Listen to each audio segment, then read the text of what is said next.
ఆ విధంగా ఇంగిత జ్ఞానం అనబడేటువంటి గురువాక్యము ద్వారా గురుర్ముఖేన జ్ఞాతవ్యం అన్యదా గ్రంథకోటిభి అని శాస్త్రదృశ్యం గురుర్వాక్యం తృతీయం ఆత్మనిక్షయం చతుర్థం సంశయక్షేదం పంచమం ముక్తిదాయకం.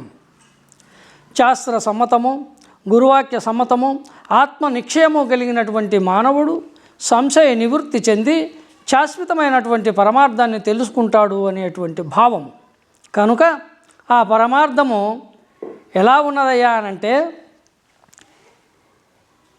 ఎరుకైన రీతి నుండును ఎరుగన సఖ్యంబటంచు ఎన్నిన ఎరుకన్ ఎరుగుదునని నన్ను ఎరుకకే ఎరుగుట దుర్లభము సుమ్మి ఇవుత్త బయలు ఎరుగనే ఎరుగాదెరుకాని బయలు పెరుగాదు ఇరుగాదు ఒరుగాదు కరుగాదు అరుగాదు తరుగాదు తిరుగాదు మరుగాదు ఇవుత్త బయలు ఎరుగనే ఎరుగాదెరుకాని బయలు. ఎరుకైన రీతి నుండును ప్రపంచంలో పరమార్థము దేవుడు అంటూ ఉంటారు, కానీ అందరికీ తెలిసినట్లే ఉంటాడు దేవుడు ఎవరో, కానీ ఎలాంటి వాడో ఎట్లా ఉన్నాడో మాత్రం ఎవరికీ తెలియదు. ఆ పరమార్థం ఎట్లా ఉంది అని అంటే, పెరుగాదు ఇరుగాదు ఒరుగాదు తరుగాదు అరుగాదు కరుగాదు తిరుగాదు మరుగాదు ఈ ఉత్త బయలు ఎరుగనే ఎరుగాదెరుకాని బయలు. ఈ ప్రపంచమంతా రాకడ పోకడతో కూడుకొని ఉండబడినటువంటిది, అచలము రాకడ పోకడ లేనటువంటిది, జనన మరణములు లేనటువంటిది, శబ్ద స్వరూప రసగంధాది తన్మాత్ర గుణములు లేనటువంటిది.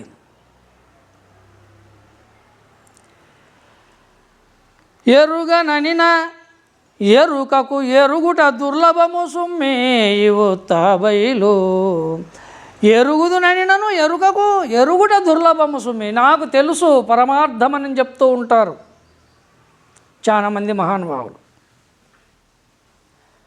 ఎట్లా ఉన్నది పరమార్థం అంటే ఏం చెప్పేదానికి వీలవుతుంది? ఎరుగనే ఎరుగాదెరుకాని బయలు.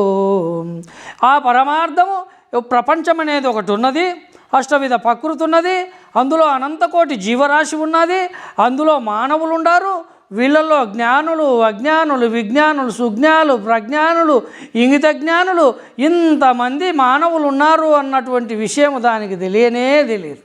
ఎందుకనగా అది దేహాకారము కానిది, సర్వకాల సర్వావస్థల యందు అశరీరం సర్వదాస్తి, శరీరం రహితం సదా. కాబట్టి నిరంతరము సర్వకాల సర్వావస్థల యందు గుడక ఆ పరమార్థము చలించక శాశ్వతమై సత్యమై నిత్యమై అది పెరగదు విరగదు ఒరగదు అరగదు కరగదు తిరగదు మొరగదు. ఈ లక్షణాలన్నింటికీ ఉన్నాయి. మనకు ఎంతోమంది చరిత్రలలో పురాణాలలో తెలియవస్తూ ఉన్నాయి. ఒక్కొక్క మహానుభావుడు ఆకాశం ఎత్తి పెరిగినాడని అంటాడు, అవతారమూర్తులు అనువైపోయినాడంటారు.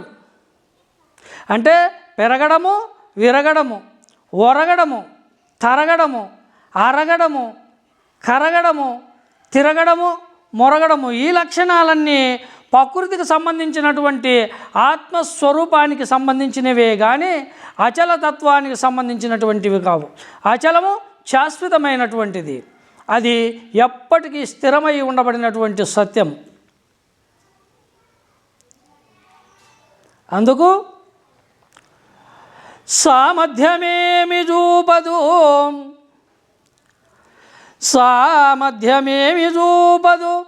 కామక్రోధాదికమూలు గలయదనిశమే బాములెరుంగదు ఇతరులు ఏమని నను మారుబల్కాది బట్ట బయలు దీనికే మ్రొక్కేరితరా జేజేలు. నామరూప క్రియా నటనలన్నీయు మీరి ఏమానియనరాక ఏకమయ్యున్నది ఈ బట్ట బయలు. దీనికే మ్రొక్కేరితరా జేజేలు. ఈ ప్రపంచంలో అన్ని సామర్థ్యాలు చూపిస్తూ ఉన్నాయి. ఎట్లా సామర్థ్యం చూపిస్తున్నాయి? ఈ సృష్టిలో అష్టవిధ ప్రకృతి, నక్షత్రములు ప్రకాశిస్తూ ఉన్నాయి. సూర్యుడు కిరణములు, చంద్రుడు కళలు, ఆకాశము శబ్దము, వాయువు స్పర్శ, అగ్ని రూపము, జలము రసము, పృథివీ గంధము, అనంతకోటి జీవరాశి నేను అన్నటువంటి అహం పదార్థం. ఇన్ని రకాలుగా దేని సామర్థ్యం అవి చూపిస్తూనే ఉన్నాయి. కానీ అచలము ఎప్పుడూ తన సామర్థ్యం ఏదో ఏ మాత్రము కూడా చూపించలేదు. ఎందుకంటే సామర్థ్యమేమి చూపదు. అనేకమైనటువంటి అవతార స్వరూపాలలో కామక్రోధాది లోపమోహ మదమచ్చర్యములనే హర్షడ్వర్గముల చేత నిరంతరము అనేకమైనటువంటి మనము యుద్ధాలు చూసినాము. దేవతలకు, రాక్షసులకు మహామహా భయంకరమైన యుద్ధాలన్నీ తెలియజేస్తూ ఉన్నారు, అన్నీ వింటూ ఉన్నాము. కానీ పరమార్థము ఏనాడు కూడా ఈ కామక్రోధముల హర్షడ్వర్గములటువంటి భావనలే దానికి లేవు. బాములెరుంగదు, ఏ బాధలు తెలియనటువంటిది, ఎటువంటి చిత్ర విచిత్రములైనటువంటి వ్యవహారములు లేనటువంటిది. ఇతరులు ఏమని నన్ను మారుబల్కది బట్ట బయలు. దేవుడున్నాడు అని అన్నవారికి పొంగిపోలేదు, ఎక్కడున్నాడు దేవుడు అని దుర్భాషలాడిన వారిని కోపగించుకోను లేదు. కాబట్టి పొగిడితే పొంగలేదు, తిడితే కృంగలేదు. అందుకు ఇతరులు ఏమని నన్ను మారుబల్కది బట్ట బయలు. దీనికే మ్రొక్కేరితరా జేజేలు. నామరూప క్రియ నటనలన్నీయు మీరి. ఈ పరమార్థానికేనైనా మన పూర్వీకులు, మన పీఠాధిపతులైనటువంటి మహాత్ములు, పెద్దలు, గురువులు మహోన్నతమైనటువంటి కృతయుగ, త్రేతాయుగ, ద్వాపరయుగ, కలియుగము, చాతుర్యుగ పర్యంతము మనము మన వరకు కూడా గురు పరంపరముగా ఆ సద్గురుమూర్తి అయిన దక్షిణామూర్తి నుండి మనకు ఆవిర్భావమైనటువంటి ఈ బ్రహ్మ విద్య పరంగా గురు సూచన ద్వారా గురుముఖంగా పరమార్థాన్ని తెలుసుకున్నప్పుడు అటువంటి మహనీయులందరూ కూడా ఈ అఖండాచల పరిపూర్ణాన్ని దర్శించి దీనికే జయజయలు పలికినటువంటి వారు. నామరూపక్రియ నటనలన్నీయు మీరి ఏమని అనరాక ఏకమయ్యున్నది ఈ బట్ట బయలు. నామరూపక్రియ నటనలన్నీయు మీరి. చూడండి, మనం ఈనాడు తెలియజేసేటువంటి ఆత్మస్వరూపమైనటువంటి దైవానికి నామము, రూపము, పేరు, ఆకార వికారాలు, రాకడ పోకడలు, పెరగడం, ఇరగడం, ఒరగడం, తరగడం, కరగడం, తిరగడం, మొరగడం ఇవన్నీ ఉన్నాయి. మరి అఖండాచల పరిపూర్ణానికి ఏ భావములు లేవు. అందుకే శాశ్వతమైనటువంటిది, మార్పు చెందనిది, నశించనిది, చలించనిది, సత్యమై ఉండబడినటువంటిదే అచల పరిపూర్ణము.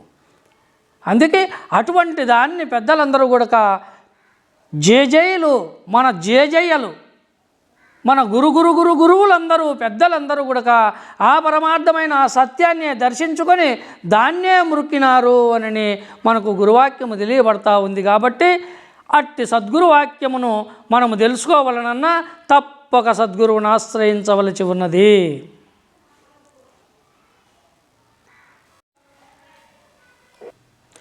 ఆ గురువాక్యము ఇంకా మనకు ఈ విధంగా తెలియపరుస్తూ ఉంది. ఎందుకనగా పరమార్థము ఎలా ఉన్నది, ఎలా దర్శించుకోవాలి అన్నటువంటి విషయాన్ని గురించి సద్గురుదేవుడు మనకు ప్రత్యక్ష ప్రమాణముగా ఈ వాక్యాన్ని తెలియపరుస్తూ ఉన్నాడు.